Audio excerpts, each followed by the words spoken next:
Muy buenas noches, mis queridos hermanos y queridos amigos. Volvemos a encontrarnos un nuevo día. Es lunes 16 de octubre y comenzamos semana. Lo hacemos estudiando la palabra de Dios como hacemos todos los días y volvemos al libro de Apocalipsis, porque como anunciamos, todos los domingos y lunes, 2 días, vamos a estudiar Apocalipsis. Ayer hicimos una pequeña introducción al libro. Algún hermano me dijo, bueno, hoy no se ha hablado nada de Apocalipsis. Bueno, sí, estuvimos hablando de Apocalipsis, porque todo lo que tiene que ver con lo que ocurre en el mundo, mirando hacia el futuro, tiene que ver con este tema. Y estuvimos viendo un poquito el panorama mundial. Dijimos que el creyente tiene que tener un ojo en la Biblia y otro ojo en las noticias de lo que ocurre en el mundo. ¿Por qué? Porque eso demuestra nuestra expectativa de que esperamos a Cristo. El que no espera a Cristo vive sin preocuparse de las cosas, vive atendiendo a sus asuntos despreocupadamente, pero cuando tú vives esperando algo, cuando tú estás ahí expectante, tu vida se vive de otra manera. Bien, vamos a hacer una oración y pedimos al Señor que Él nos guíe. Señor, muchas gracias por esta oportunidad de reunirnos en tu nombre, hermanos de diferentes partes del mundo. Nos sentimos parte de tu cuerpo, de la Iglesia, y como Iglesia queremos saber más acerca de tu venida. Tenemos nuestra mirada puesta en el futuro. No sabemos cuándo vendrás, pero presentimos que vienes pronto, Señor, y por eso debemos estar preparados. Ayúdanos para que este estudio del libro de Apocalipsis nos ayude a prepararnos un poco más para ese día en el que tú vengas a buscarnos. Ayúdanos para entender todas estas cosas. Revélanos tú, Señor, tu palabra en nuestros corazones y en nuestras mentes. Te pido una bendición especial para todos mis hermanos y que tú, Señor, llegues a cada corazón, que tú toques, Señor, las vidas, para que los que no creen crean y los que ya creen, pues que nos preparemos más y más para ese día en el que nos reuniremos contigo. Muchas gracias, Señor, y guíanos con el Espíritu Santo. No somos merecedores de la salvación, ni merecemos, Señor, tu amor, y por lo tanto no merecemos estar aquí escuchando lo que tú nos hablas de una forma especial a cada uno, pero nos has perdonado, nos has redimido, somos tus hijos, y tú, Señor, nos has revelado aquellas cosas que son tuyas, que te pertenecen a ti. Por eso, gracias, Señor, danos sabiduría y guíanos. Te lo pedimos en el nombre de nuestro Señor Jesucristo. Amén. Bienvenidos a todos, qué bueno que nos podamos volver a ver en el chat en directo, quién escribió por aquí, Paco, Rosario, están ahí. Buenas noches para todos y un fuerte abrazo. A ver que tengo aquí la lista, voy a pasar lista, a ver a quién le pongo falta. No, es broma, no tengo ninguna lista, pero sí que me gozo y me alegro cuando veo a mis hermanos ahí conectados. Carmen dice, Nanit, bendiciones. Para los que son de otros lugares del mundo, Nanit es como una abreviación de buenas noches, en catalán bona nit sería. Ana Rita dice, muchas bendiciones para todos. Juan Bermudo dice, buenas noches mis amados hermanos Víctor y todos los demás, que la gracia y la paz de nuestro Señor Jesús estén en vuestros corazones. Isabel Silvas, buenas noches a todos. Ana Karina Chávez desde Ecuador, buenas tardes Pastor Víctor y hermanos, Dios los bendiga, un fuerte abrazo para todos. Y Brenda desde California dice, y llegué, hola, mira cómo venía corriendo, ha puesto ahí, me encanta ahí los hermanos que tenéis emoticonos de estos, o avatares, ¿no? Se llaman avatares para todas las cosas. Mira cómo venía Brenda, corriendo a toda velocidad. Y Miguel Torres dice, Dios lo bendiga, amado Pastor Víctor y hermanos todos, es una bendición escuchar la enseñanza de este precioso estudio de Apocalipsis, nuestras oraciones, me parece que ahí se ha colado una palabra, Miguel, que no, nuestras oraciones impostor, que Dios sigue poniendo palabras con de nuevo para su iglesia. El corrector, cuidado con los correctores, pero bueno, se entiende. Y Dolores, buenas noches. ¿Ves? Dolores también cambia unas letras, en realidad ha puesto buenas Nietzsche. Dios derrame lluvia de bendiciones sobre su iglesia. Bienvenidos a todos. Perfecto, los mensajes se entienden todos a pesar de esas pequeñas erratas que cuando uno escribe rápido o por culpa del traductor, pero no hay problema, ¿eh? Gracias por escribir, así me siento mucho más acompañado, aunque sé que hay más hermanos conectados ahí que no pueden escribir algunos. Bien, ayer estábamos hablando, haciendo esta introducción, mirando un poco el panorama mundial, vimos la situación de Israel, dijimos que claro, todo lo que ocurre en Israel nos hace poner una atención especial porque hay profecías que aún faltan por cumplir que tienen que ver con Israel. Y entonces estamos ahí pues expectantes a ver qué cosas van pasando porque el panorama mundial es muy especial, muy diferente. Fíjate y piensa una cosa. La historia de la humanidad se ha caracterizado por durante siglos, milenios, más o menos en una clase de vida sencilla. Al decir sencilla me refiero en cuanto a tecnologías, ciencias, cosas modernas, ¿no? Miles de años los hombres llevaban unas vidas pues más agrícolas, ganaderas. No había ciudades demasiado grandes, las ciudades por general eran ciudades pequeñas. Siempre ha habido algunas ciudades grandes. Aquí en la Biblia tienes Nínive, que era una ciudad que tardabas 3 días en cruzarla, ¿no? Y se calcula que podía tener ahí 100.000, 150.000 habitantes. Sí, siempre hubo ciudades grandes, pero eran puntualmente, había algunas ciudades grandes por ahí, pero después casi todo eran poblados, pueblos más pequeños, ciudades relativamente pequeñas. Pero con el paso de los siglos todo eso se fue manteniendo, más o menos. Los hombres cuando viajaban andando o con animales. ¿De qué se vivía? De la tierra, ganadería, agricultura, los comercios, casi todo dependía de lo que la tierra daba, ¿no? Pero después de miles de años algo ocurrió. Hablamos del año de nuestra era ya a partir del 1800 y pico, pues hay una revolución industrial. Hasta ese momento se han ido ya formando grandes ciudades. En las ciudades hay grandes industrias y los medios de comunicación para viajar se están apareciendo cosas que antes no existían.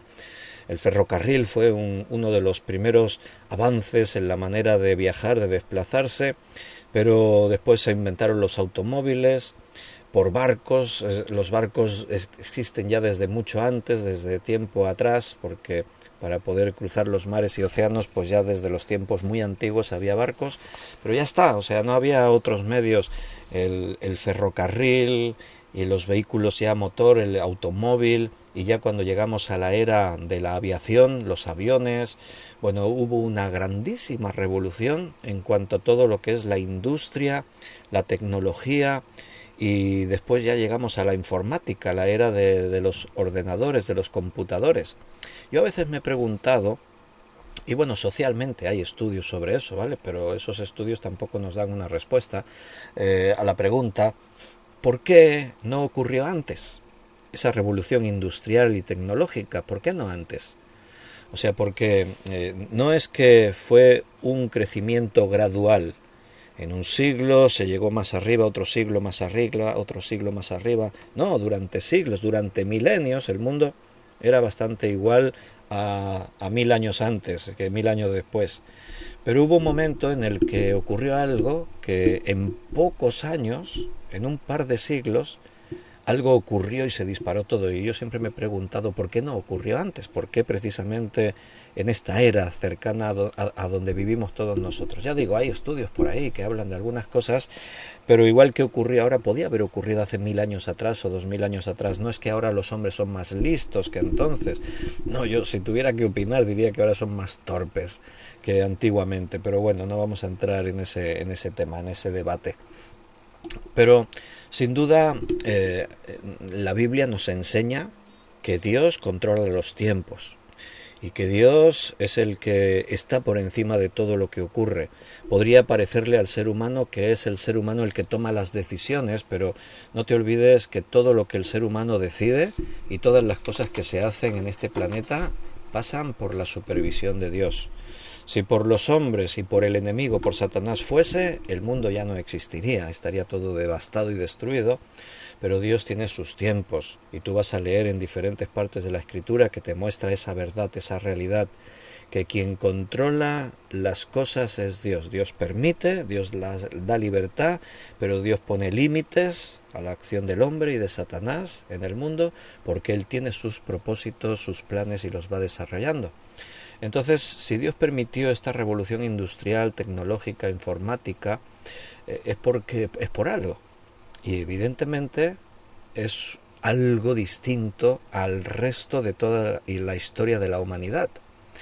Los grandes inventos de la humanidad, hablaríamos de la rueda y cosas parecidas, ¿no? Y se inventaban y se pasaba siglos ahí con ese invento, y después al cabo de siglos se inventaba otra cosa, pero no había muchos cambios. Pero ahora vivimos en una época en la que los inventos se atropellan unos a otros, y cada día hay cosas nuevas, y todo está provocado por esta situación anómala, extraña, de un mundo distinto a todo lo que ocurrió anteriormente. Así que esta ya es una señal de que vivimos en un tiempo especial. Hablamos de los tiempos del fin. La Biblia habla de que a causa del aumento de la ciencia, también dice que a causa del aumento del mal, el amor de muchos se enfriaría, pero dice también en Daniel que por el aumento de la ciencia los hombres correrán de aquí para allá. Hay detalles que parecen así como no son muy importantes, pero fíjate por qué dice la Biblia que es una señal de los últimos tiempos que los hombres corren de aquí para allá. Bueno, pues hoy en día los hombres corren de aquí para allá. O sea, el otro día fui a acompañar a Elena Cheung al aeropuerto de Barcelona, ¿no? Y entonces pues estaba pensando en eso, estaba viendo en el panel de información todos los vuelos y pensaba, y el aeropuerto estaba así de gente. O sea, después de esos años del COVID en el que todo se relajó, se viajaba mucho menos, bueno, ahora no es que hemos retomado antes, es que ha aumentado. O sea, estaba ahí en el aeropuerto y eran miles de personas ahí con sus equipajes, oías hablar en todos tipos de idiomas, y los paneles de información salían vuelos para todas partes del mundo. Y todos corriendo de un lado para otro, te pones en la carretera y los coches de un lado para otro, millones de personas corriendo de un lado para otro. Así que esa señal se está cumpliendo evidentemente. Antes de eso la gente no corría. Vivían más tranquilos, más relajados. Es una de las cosas que envidio de los tiempos antiguos. Estaban más relajados en cuanto a no tenían tanto estrés, ¿no? De siempre con prisas, contrarreloj y corriendo de aquí para allá. Siempre el hombre se ha preguntado, ¿no? Vivimos los últimos tiempos, ¿cuándo vendrá Cristo? Cristo vendrá pronto.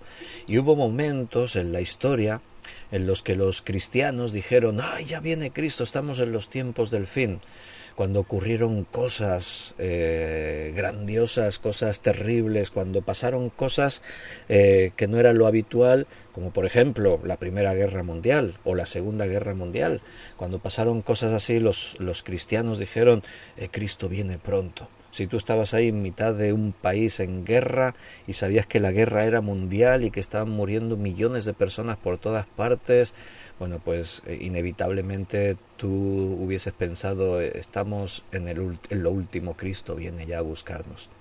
Sí, pero entre nuestros hermanos que pensaron eso y nosotros que lo pensamos, alguno podría decir, bueno, ya anteriormente pensaron que Cristo venía y no vino. Sí, no, pero es que, claro, había una circunstancia especial, una guerra devastadora. Pero ahora es que vivimos en unas circunstancias especiales. No es un acontecimiento terrible, son muchos acontecimientos terribles y son muchas cosas que están pasando que concuerdan con las señales que la Biblia nos menciona acerca de los días del fin. Hay unos pasajes claves como Mateo 24, a lo largo de la serie de Apocalipsis ya vamos a ir recurriendo a algunos de esos textos. Solamente te estoy así recordando algunas cosas, llamándote la atención sobre algunos de estos detalles, ¿no? Porque la pregunta que nos hacemos y que vamos a ir respondiendo conforme avance el estudio de Apocalipsis es esta: ¿vivimos los últimos tiempos? ¿Podemos esperar que Cristo venga en nuestra generación mientras nosotros estamos vivos? Bueno, no lo podemos afirmar, no lo podemos asegurar, porque siempre los años pueden ser relativos, el tiempo puede ser muy relativo, pero que vivimos los últimos tiempos, seguramente, sin duda. Y eso nos sitúa que puede ser que Cristo venga esta noche o que tarde 20 años más, o 30, ¿no? O sea, estamos hablando de que no podemos fijar una hora concreta, un día y una hora, pero sí que vivimos expectantes. Y hermanos, Apocalipsis es un libro para la Iglesia. Apocalipsis es el manual de viaje de la Iglesia para los tiempos finales que nos tocan vivir. El manual de viaje. Nos podríamos preguntar, ¿por qué se escribió el libro de Apocalipsis? Ayer decíamos, durante siglos los creyentes leían Apocalipsis y no entendían nada. Hoy la Iglesia viene una y otra vez al libro de Apocalipsis y se regocija y entendemos muchas cosas, quizás no todo, pero sí muchas cosas. Entonces la pregunta es, ¿para qué se escribió Apocalipsis? Bueno, pues mira, por un lado te diría dos cosas así generalizando, para que no tengamos miedo y para que podamos vivir confiados. Porque ¿te imaginas que no tenemos Apocalipsis en la Biblia, ni tenemos ninguna revelación del futuro de lo que va a ocurrir? Piénsalo por un instante, quizás algunos no lo habíais pensado eso, pero piensa cómo sería si el Señor no nos hubiese revelado sus planes del futuro. Pues viviríamos muy confusos. Yo lo he pensado muchas veces y digo, gracias Señor que nos revelaste tus planes, porque yo me puedo aferrar una y otra vez en medio de mis circunstancias, de mis tristezas, de mis tragedias, en medio de los problemas de la vida, me aferro a la promesa de que Cristo vendrá a buscarnos y que un día estaremos con Él para siempre. Pero ahora imagínate que la Biblia no nos dice nada de eso. Hubiese Dios callado, viviríamos una fe en el Señor, pero ¿qué esperaríamos? Si no sabes lo que viene, no esperas nada. Vives con una incertidumbre terrible, que sabes es lo que ocurre en otras religiones. Yo he estudiado el Islam, he estudiado el judaísmo, he estudiado el budismo, he estudiado muchas de estas religiones, ¿no? Y una de las cosas que me sorprendió precisamente es la incertidumbre con la que viven aún en el Islam, por ejemplo, no solo los musulmanes, sino los propios líderes espirituales del pueblo. Los imanes viven con una gran incertidumbre. Leía que algunos imanes a sus feligreses, por así decirlo, ¿no?, les piden constantemente que rueguen a Alá por ellos, para que Alá los salve y les permita un día estar en el paraíso cuando mueran. Pero, por ejemplo, la idea en el Islam, en religiones orientales como el budismo y similares, son ideas muy vagas, no son precisas como la Biblia. El Señor nos habló y nos dio detalles precisos y nos abrió su corazón y nos reveló sus secretos de futuro. Cristo dijo, voy a preparar un lugar para vosotros, porque donde yo estoy quiero que vosotros estéis también conmigo. Voy pues a preparar una morada para vosotros. En la casa de mi Padre muchas moradas hay. Entonces el Señor se preocupó de dejarnos suficiente información para que podamos mirar al futuro y no tengamos miedo, para que podamos vivir confiados. Y por eso Apocalipsis es un tesoro para nosotros. No es un libro de catástrofes para que vivamos aterrorizados.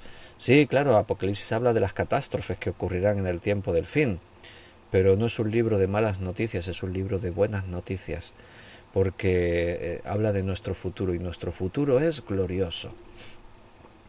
Muchas señales se están cumpliendo hoy día, de todas las que Jesús dijo. Vuelvo a decirte, yo entiendo, un creyente que vivía hace 100 años y hubo un terremoto terrible en su ciudad y murieron por miles. Y este creyente podía decir, ¡ay, Cristo ya viene a buscarnos! Pero faltaban muchas cosas por cumplirse. Faltaban muchos detalles que hoy miramos alrededor y decimos, vaya, mira cómo se está cumpliendo todo, ¿no?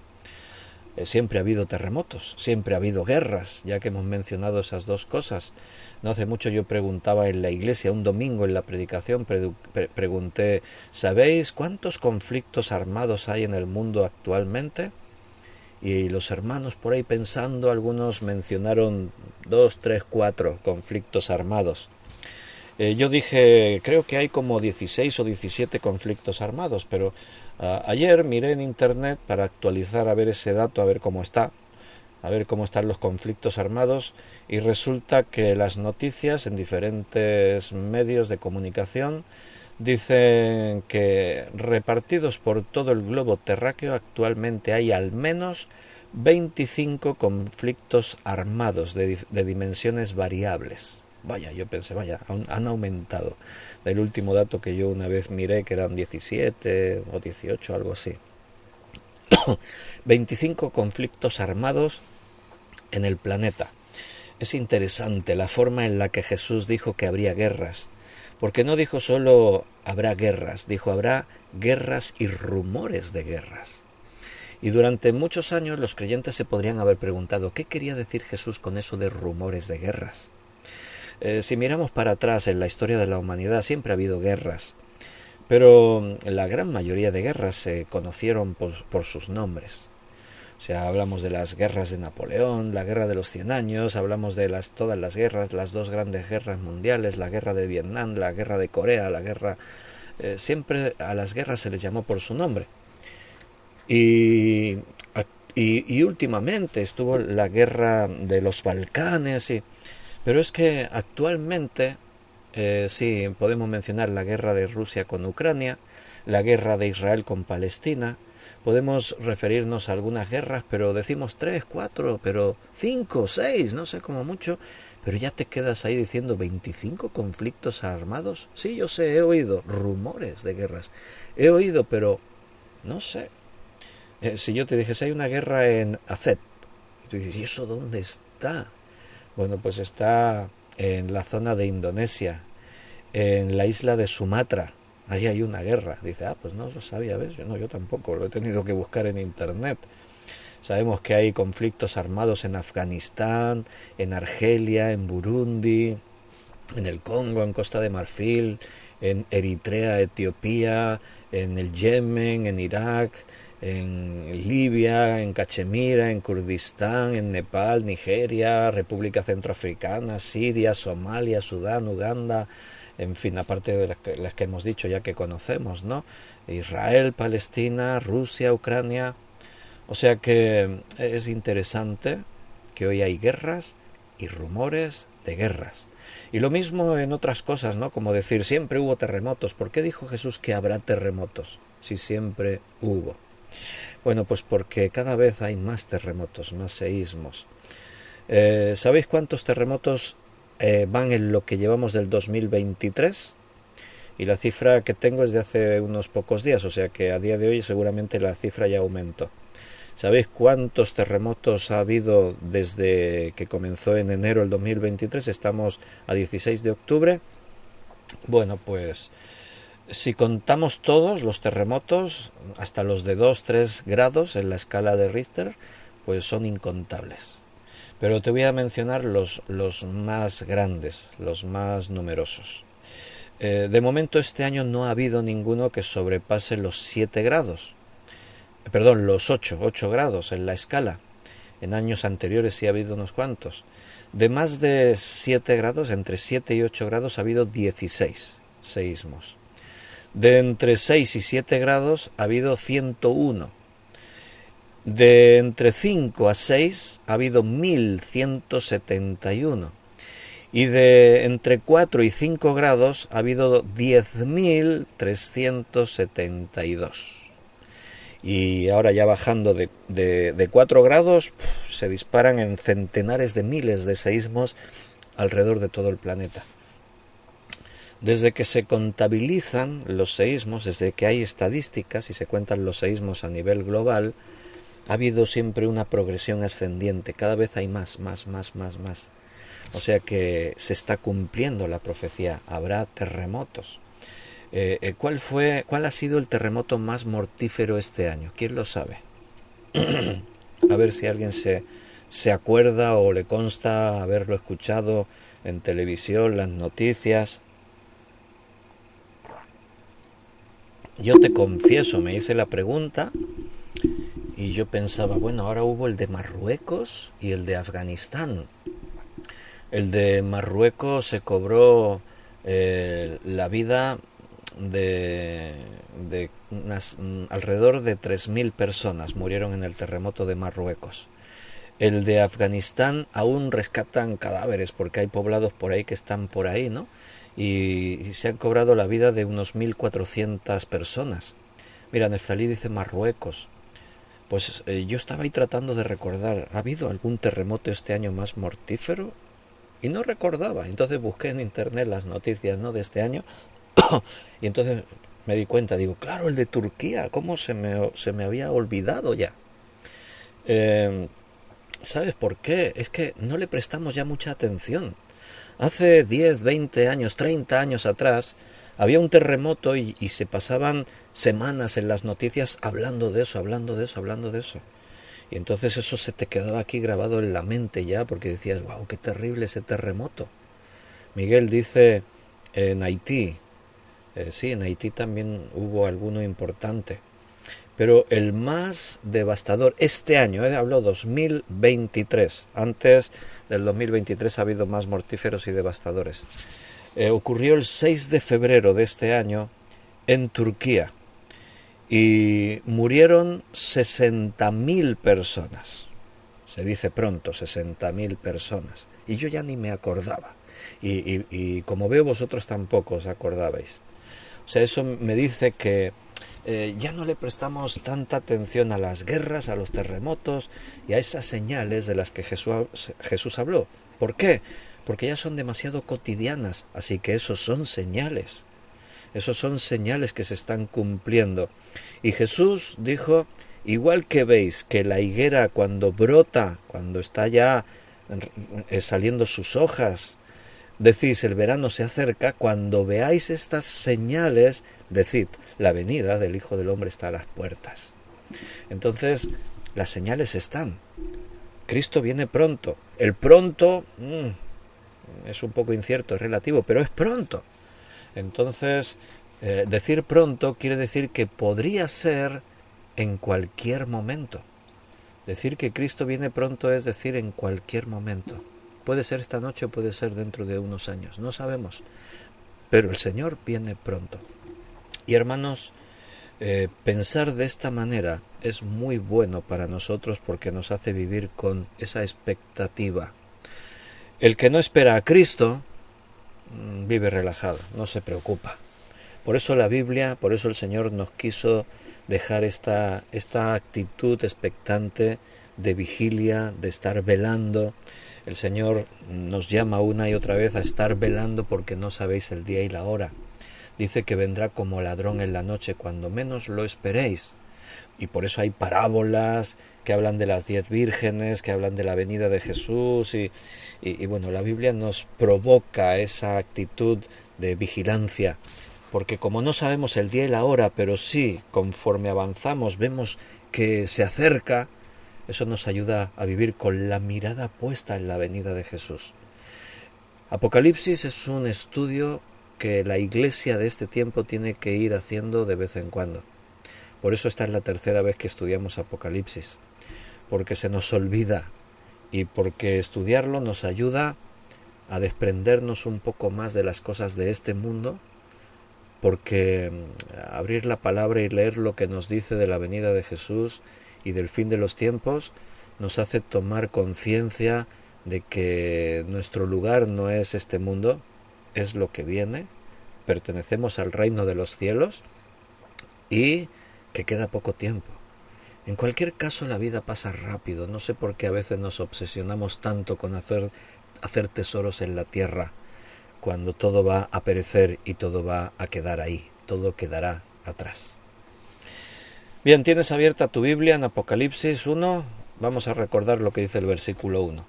La revelación de Jesucristo que Dios le dio para manifestar a sus siervos las cosas que deben suceder pronto, y la declaró enviándola por medio de su mensajero a su siervo Juan.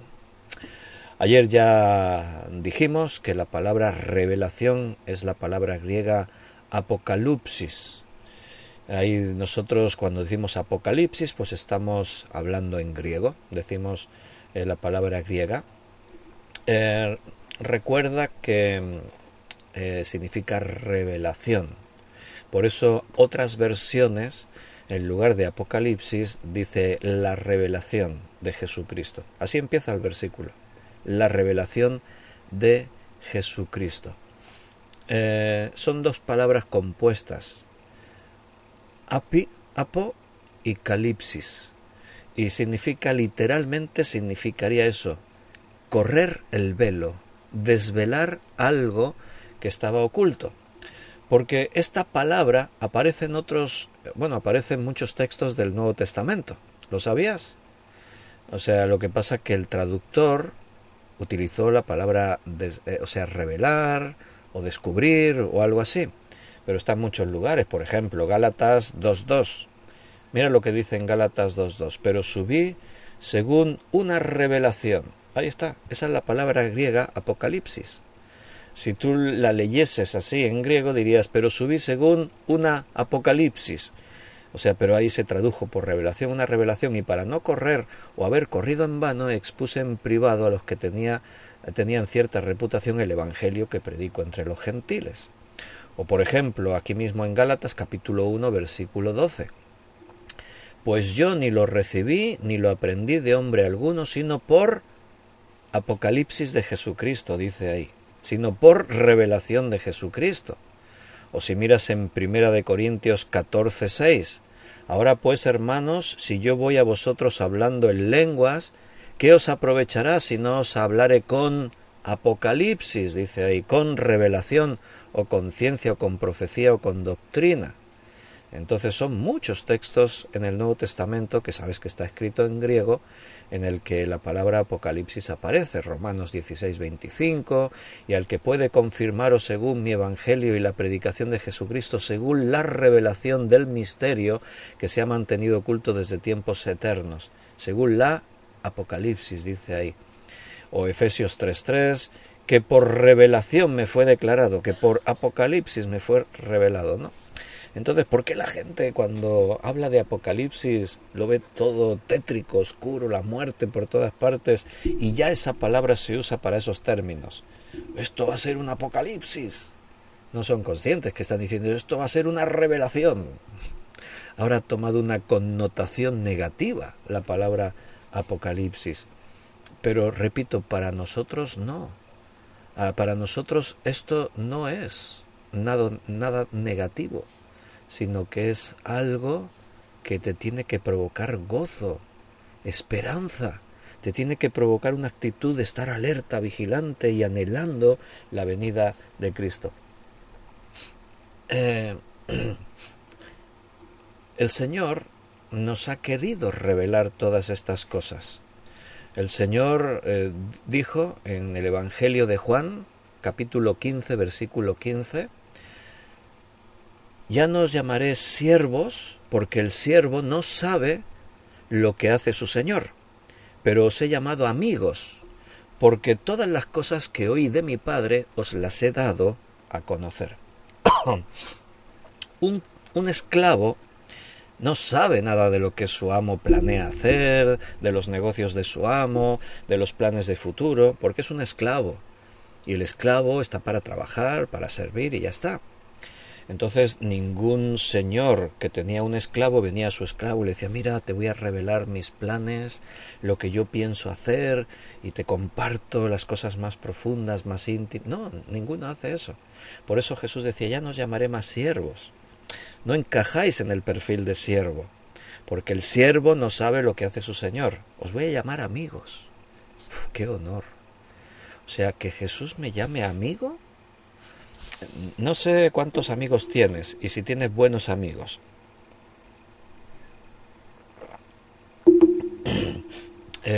Quien tiene un amigo tiene un tesoro, dice un refrán popular. En este mundo, como en otras muchas cosas, también la amistad es muy relativa y a veces se menosprecia. Yo la valoro muchísimo. Amistad, compañerismo, hermanos en la fe, el amor que nos une. Yo valoro eso muchísimo, muchísimo. El hecho de poder tener un buen amigo, una persona en quien confiar, en quien apoyarte. Es como yo presumo de eso, digo, qué buen amigo tengo, qué buena amiga, qué buenos amigos tengo. Presumo en el sentido de decir cuánto lo valoro, cuánto lo aprecio. Es como un honor. Bueno, decir que Jesucristo es mi amigo, eso ya es inimaginable. O sea, un amigo, ¿qué es un amigo? ¿Quién es un amigo? Es alguien en quien puedes confiar. Es alguien a quien le puedes confiar asuntos, un confidente. Es alguien que sabes que te va a decir la verdad. No lo que te gustaría oír, sino lo que necesitas oír. Eso es un amigo. Un amigo es aquel que compartirá el tiempo contigo en lo bueno y en lo malo. Cuando las cosas van bien, ahí estará, y cuando van mal, también. Un amigo es aquel que querrá aprovechar el máximo de tiempo de poder compartir todas las cosas a tu lado. Entonces, cuando yo pienso que Cristo es mi amigo y intento considerar todo lo que representa la amistad, digo, bueno, sin palabras, ¿cómo puedo expresar la gratitud a Dios? ¿Cómo le puedo agradecer a mi Maestro Jesús que diga, tú eres mi amigo, ¿no? Y claro, como es nuestro amigo, pues nos ha dado a conocer todas las cosas que Él oyó de su Padre. Todo lo que Él sabe, los planes de futuro, nos lo ha compartido a nosotros. Mira lo que dice en el capítulo siguiente, aquí mismo en el Evangelio de Juan, capítulo 16, versículo 13. Pero cuando venga el Espíritu de verdad, y esto ya ocurrió, el día de Pentecostés era una fiesta judía y los hermanos estaban juntos, como Jesús les dijo, esperad a recibir el poder de lo alto, y ahí estaban unánimes, dice allí el texto, estaban en un lugar y se contaban por 120 hermanos juntos, unánimes. Siempre que estamos juntos los hermanos ocurren cosas buenas, por eso nos tenemos que juntar mucho. Y dice que estaban unánimes juntos y vino el Espíritu Santo. Lo que Jesús dijo, cuando venga el Espíritu de verdad, vino a morar en sus corazones, en sus almas, en sus vidas. Él os guiará a toda la verdad. No hablará por su propia cuenta, sino que hablará todo lo que oyere, y mira lo que dice ahora, y os hará saber las cosas que habrán de venir. O sea, el Espíritu Santo nos enseña, nos guía a toda la verdad, como dice ahí. Ahora Él nos está guiando. Yo lo creo firmemente. Por eso estoy aquí día tras día compartiendo con vosotros la palabra. Porque si yo pensase que esto es mío, es una cosa de hombre, no perdería el tiempo, estaría entreteniéndome en otras cosas. Pero yo estoy convencido, estoy seguro, porque me creo lo que dice la Biblia, que el Espíritu Santo nos está guiando y yo solo soy un instrumento en sus manos, así que este es un momento glorioso, único. Cuando abrimos la Escritura y la compartimos es algo, es un tesoro. Entonces el Espíritu Santo nos guía en esto, pero también dice que nos hará saber las cosas que habrán de venir. O sea, el Señor nos revela cosas del futuro. El Señor nos ha querido revelar algunos de sus secretos, de las cosas que Él sabe. Al estudiar Apocalipsis, tomamos conciencia, no voy a decir aprendemos, porque yo ya creo que todos lo sabemos, pero sí que vamos a tomar más conciencia de una serie de cosas. Una, que Cristo viene otra vez. Cristo vendrá otra vez. Estaba profetizada la venida de un Mesías al mundo. Desde el principio de los tiempos, desde que Adán y Eva pecaron, el Señor ya maldijo a la serpiente y anunció que un día vendría alguien a quien la serpiente heriría en el calcañar, un lugar que se hiere en la crucifixión, pero que la simiente de la mujer, no del hombre, y la mujer, como suelen ser todos los seres humanos, sino solo la simiente de la mujer, Cristo vino de la mujer sin la intervención de ningún hombre, la simiente de la mujer heriría a la serpiente en la cabeza, o sea, una herida mortal. Desde que el hombre pecó, a través de toda la historia y después en el pueblo de Dios, se profetizó y se anunció que vendría el Mesías, Dios hecho hombre. Y pasaban los años y los siglos y los milenios y Dios no se hacía hombre, Cristo no venía. Y algunos pensaban, bueno, igual nos hemos equivocado, igual las profecías quieren decir otra cosa. Y muchos perdieron la paciencia y muchos dejaron de esperarlo. Hasta su propio pueblo no lo esperaba. Dirá, sí, lo esperaban, sí, pero equivocadamente. O sea, quiere decir que no lo esperaban en realidad, esperaban algo, esperaban según su propio punto de vista. A los suyos vino y los suyos no le recibieron, mas a todos los que le recibieron, a los que creen en su nombre, les dio potestad de ser hechos hijos de Dios. Estoy citando de memoria el Evangelio de Juan capítulo 1. No sé si es el versículo 12 o 14, 14 creo. Bueno, por ahí anda. Él prometió que volvería. Nos lo prometió a nosotros los creyentes. Y desde que lo prometió, pues han pasado casi 2000 años. Uf, alguno dirá, eso es mucho tiempo. Casi 2000 años. Bueno, pues vivimos en la era de la Iglesia. Era fácil pensar que si Cristo vino la primera vez y dijo voy a edificar mi iglesia, que a los 3 años no iba a volver a buscar a los suyos. No, estaba hablando de un tiempo largo. Estaba hablando de una nueva era, de una nueva, de un nuevo momento en la historia de la humanidad que se iba a prolongar. En ese momento no se sabía cuánto, llevamos 2000 años de historia de la Iglesia. ¿Cuánto tiempo más? Bueno, no voy a volver a repetir, ya iremos viendo y estudiando, ahí están las señales. Cristo viene pronto. Pero al estudiar Apocalipsis, primero, tomamos conciencia de que Cristo viene otra vez. Y ya no viene como la primera vez, como un siervo con la voluntad de sufrir y morir en la cruz. La segunda vez, ahora, al estudiar Apocalipsis, vemos que Cristo viene para obtener la victoria final sobre sus enemigos, sobre el maligno y todos los que son del maligno. Y la victoria sobre la muerte definitiva. Él ya venció en la cruz, pero aún sigue muriendo gente y aún sigue la muerte en el mundo. Pero Apocalipsis nos habla de la culminación de la victoria de Cristo. Él ya ha vencido, solo que aún no se ha hecho efecto para todos esa victoria. También aprendemos al estudiar Apocalipsis, número 2, que el mal será juzgado. Todos los seres humanos que hayan vivido hasta el momento del juicio final serán juzgados por sus obras.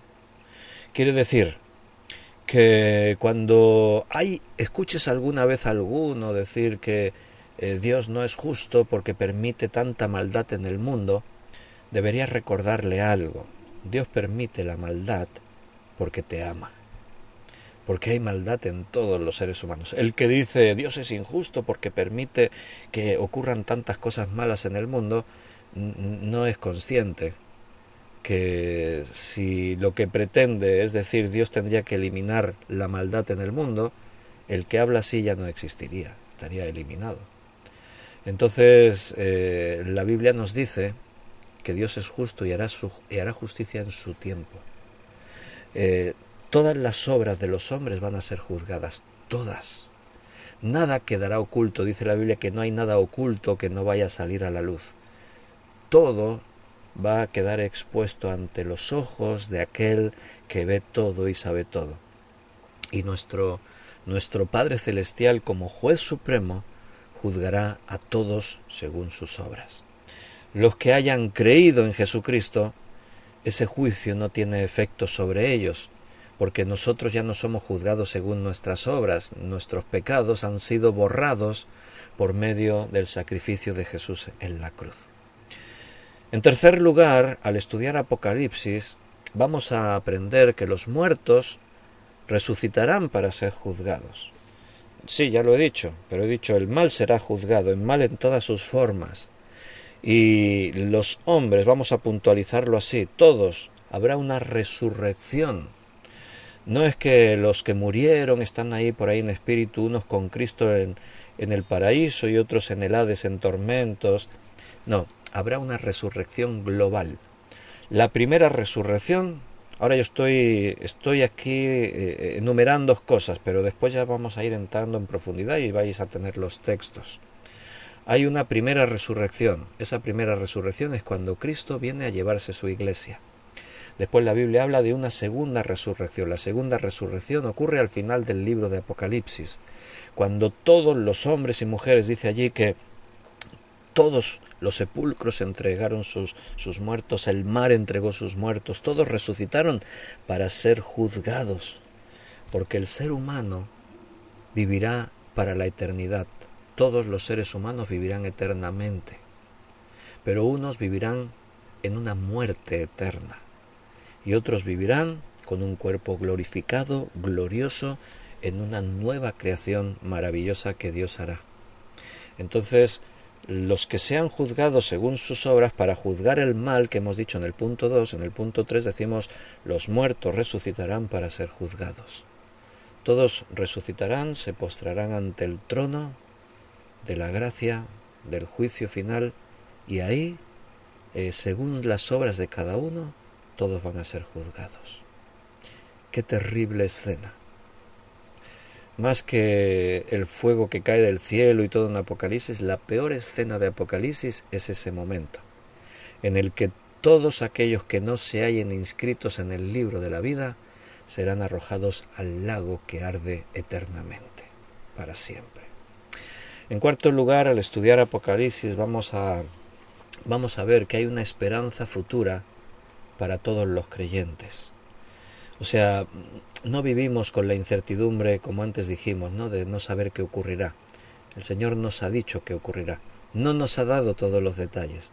Por eso yo siempre digo que por mucho que tú te trates de imaginar lo grandioso que ocurrirá, te vas a quedar muy atrás, muy corto, porque hay cosas que no te las puedes imaginar porque nunca las has visto y por lo tanto son inimaginables. Eso es una de las dificultades de Juan al escribir Apocalipsis, que veía cosas que no tenía palabras con las que podía hablar y explicar, y entonces pues se quedaba ahí sin saber qué decir, ¿no? Miguel dice, disculpe pastor Víctor, en caso de los amilenialistas dicen que solo habrá una sola resurrección, ¿verdad? Sí, todo eso lo vamos a ir viendo durante el estudio de Apocalipsis. Cuando yo ahora os estoy enumerando cosas, seguimos como una introducción al libro y vamos a entrar en esos detalles. Hay algunas cosas, sí, entendí, escribiste mal, los milenialistas, sí. Hay diferentes posturas en según qué cosas en la Biblia. Por ejemplo, hay maestros que dicen que el milenio no existirá, no hay milenio. Hay otros que dicen que solo habrá una resurrección. Pero bueno, vamos a ver qué dice la Biblia. O sea, nosotros no somos de una corriente teológica así específica. Nosotros venimos a la Biblia con las manos vacías y que el Señor nos hable. Y leeremos. Yo ahora te adelanto un poquito así, pero ya leeremos. Cuando leamos en Tesalonicenses verás que Pablo dice, mira, os dije que Cristo viene, sí, no, pero todavía no, porque los tesalonicenses ya decían, viene ya, y se pensaban que venía ya. Y Pablo dice, no, tienen que pasar cosas todavía antes. Y entonces él dice varias cosas. Y dice el orden en que será la venida de Cristo. Dice, primero, todos los que durmieron en Cristo, o sea, los que han muerto, cuando se ocurra ese acontecimiento, resucitarán primero. Ahí está, la primera resurrección. Dice, luego todos los que hayamos quedado, o sea, si Cristo viene en este instante, todos los que murieron hasta este momento en Cristo, resucitan. Los que estamos vivos en este momento, dice, seremos transformados. De pronto recibiremos nuestro cuerpo eterno, glorioso. Y juntos con los que nos precedieron, resucitados ya, nos reuniremos con Cristo en el aire, dice la Biblia. Entonces eso lo dice Pablo en Tesalonicenses. Después ya estudiaremos Apocalipsis y entonces veremos que al final del libro está el juicio ante el gran trono blanco. Y allí mismo lo dice. Dice que, como antes os decía, que todos salieron de los sepulcros y el mar entregó sus muertos y todos resucitaron para ser juzgados. Y dice allí, esta es la segunda resurrección. O dice también, esta es la muerte segunda, porque todos estos serán arrojados para que mueran eternamente, pero están muertos eternamente, o sea, vivos en un lago de fuego. A eso se le llama muerte eterna. La vida eterna es los que están con Cristo para toda la eternidad. Por cierto, Miguel, hiciste una pregunta el otro día. ¿Era de la serie de Apocalipsis? ¿O era de otra serie? Es que ahora, al hacer la pregunta, me vino a la cabeza. Y si era de Apocalipsis, me lo recuerdas, porque sé que estaba en un comentario por ahí. Si es de otra serie, ya la veremos. Ya lo vemos en la serie que toque. Pero me lo puedes recordar, si no te importa. Bien, y en quinto lugar, al estudiar Apocalipsis aprendemos cómo vivir para Cristo ahora en nuestro tiempo presente. Porque Apocalipsis no solo te habla de, mira qué chulo y qué misterioso, cosas que ocurrirán en el futuro. No, es un mensaje para la iglesia hoy. Así era la pregunta sobre Saúl. Vale, cuando estudiemos el próximo día allí el tema ya respondemos. Sí. Gracias por recordármelo. Es para ahora. ¿Cómo debemos vivir? El futuro nos condiciona el presente. Si tú sabes algo que va a ocurrir, vivirías de una forma distinta. Vamos a suponernos. Imagínate que tú sabes, bueno, algunos lo saben, el doctor les dice, mira, te queda un mes de vida. Terrible, ¿no? ¿Qué pasa cuando una persona sabe que le queda un mes de vida?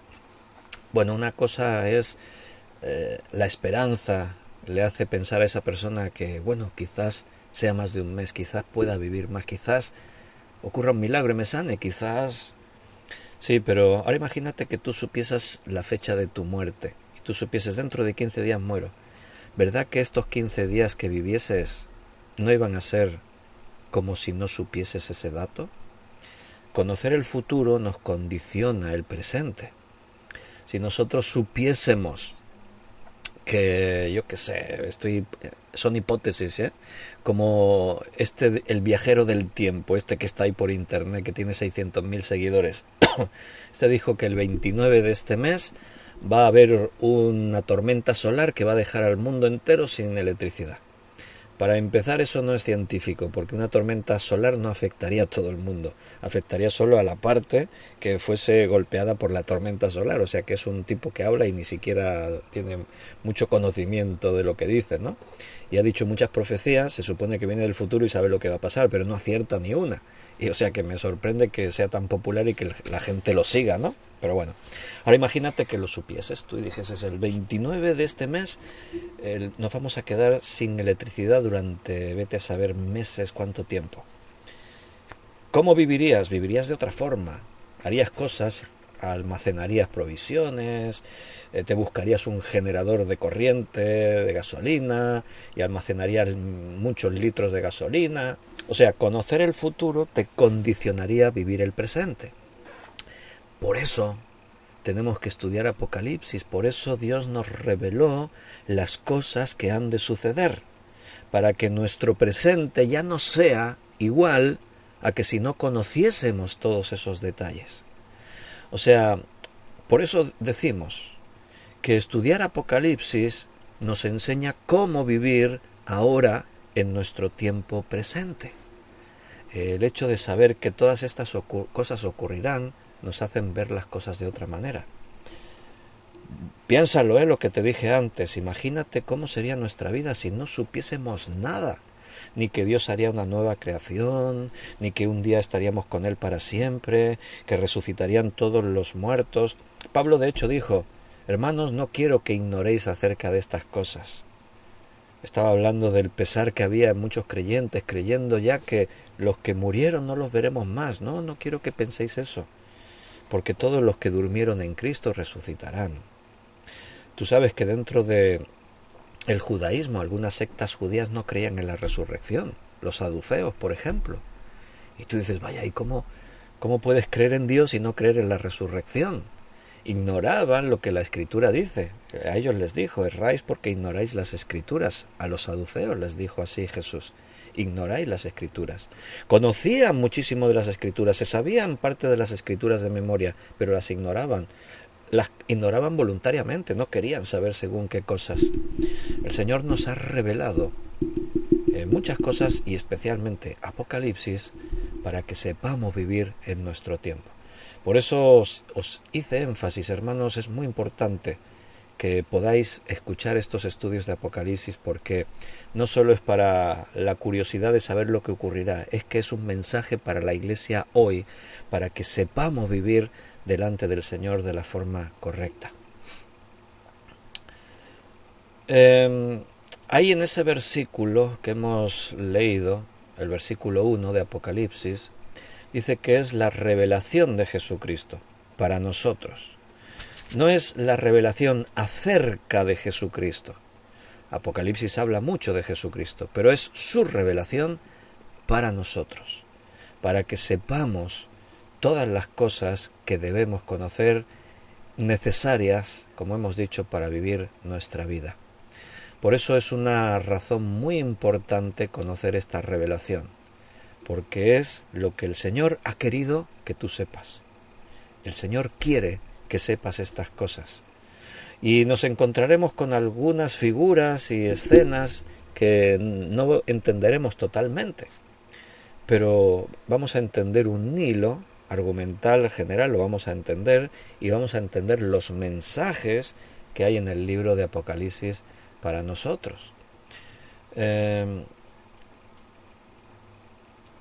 Y también fíjate en el detalle que dice ahí, dice la revelación de Jesucristo que Dios le dio para manifestar a sus siervos las cosas que deben suceder pronto. Mira, este versículo 1 es la clave para entender todo lo demás. El versículo 1 de Apocalipsis muestra todo el propósito del libro.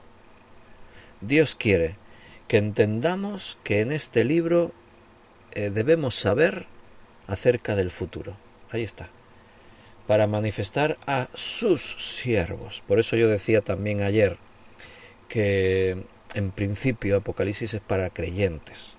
Y si uno no cree, le puedo animar que escuche esta serie de estudios. Sí, claro, vamos a estar predicando el Evangelio. Va a escuchar lo que va a ocurrir en el mundo. Y los incrédulos necesitan saber lo que ocurrirá. Porque si siguen sin creer, el día que ocurra, van a abrir sus ojos y van a decir, estos que yo pensaba que estaban locos tenían razón. El arrebatamiento ocurrirá, y los que no han creído, pero escucharon cuando les contamos del arrebatamiento, muchos de ellos van a abrir sus ojos y van a creer, porque van a reconocer que lo que dijimos era cierto. La revelación de Jesucristo que Dios le dio. ¿Por qué dice así? Bueno, habla de Jesucristo como el Hijo de Dios, como el Dios hecho hombre. ¿Te acuerdas de lo que Cristo dijo acerca de su venida? El día y la hora nadie la sabe, ni los ángeles que están en los cielos, ni aun el Hijo del Hombre. Jesús, cuando hablaba de sí mismo, muchas veces se refería a sí mismo como el Hijo del Hombre.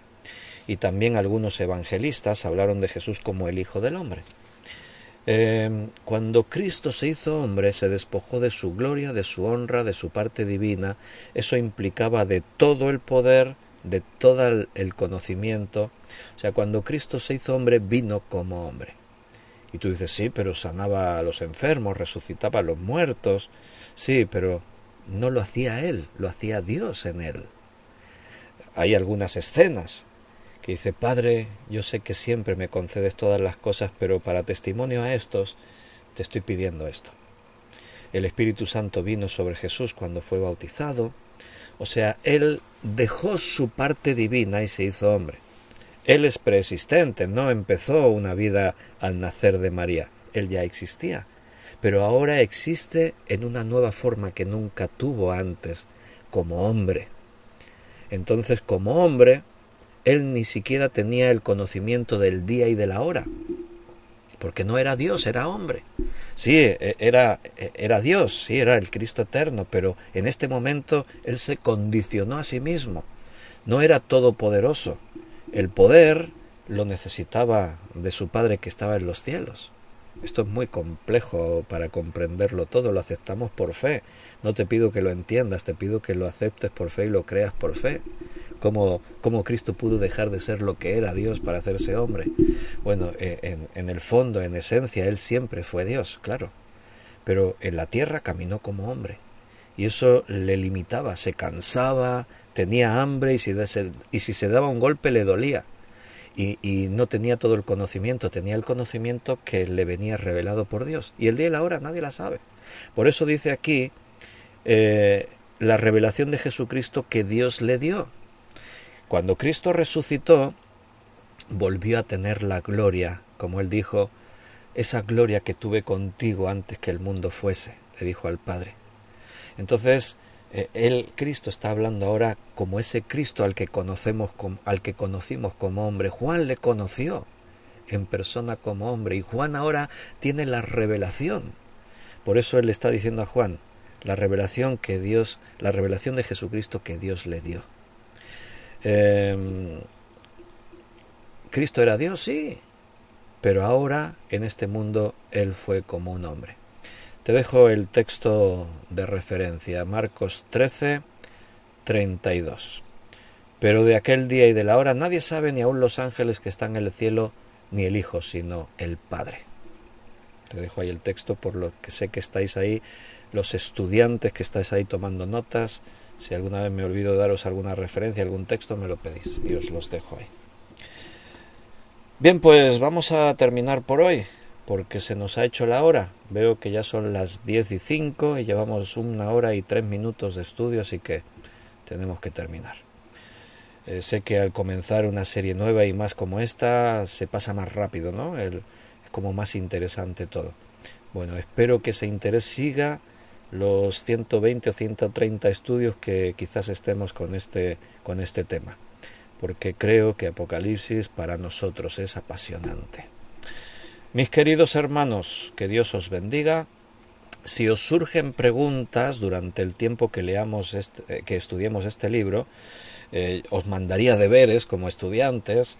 Un deber es que te vayas leyendo todo el libro de Apocalipsis, y otro que si te salen preguntas las vayas anotando, y o bien cuando lleguemos a ese punto o bien antes tú las puedas hacer y las vamos a ir respondiendo. ¿De acuerdo? Un abrazo muy fuerte, que Dios os bendiga. Y mañana nos vemos otra vez. Recuerda que es martes y los martes estamos en nuestro local de reuniones, así que si puedes venir, si tienes posibilidad, ven, no te quedes en casa, o sea, delante del Señor, te lo digo, de parte del Señor y delante del Señor, ven, no te quedes en casa. Y si no puedes venir, claro, algunos hermanos por la distancia, imposibles, entonces 8 en punto es el estudio bíblico. La reunión empieza a 7:30, sed puntuales, para que podamos estar en la presencia de Dios y aprovechar bien para alabarle. Y estudiaremos primera epístola de Juan. El tema del amor es donde estamos ahí. Un abrazo, mis queridos. Que Dios os cuide, que Dios os bendiga. Sois especiales en mi vida. Os amo. Hasta mañana.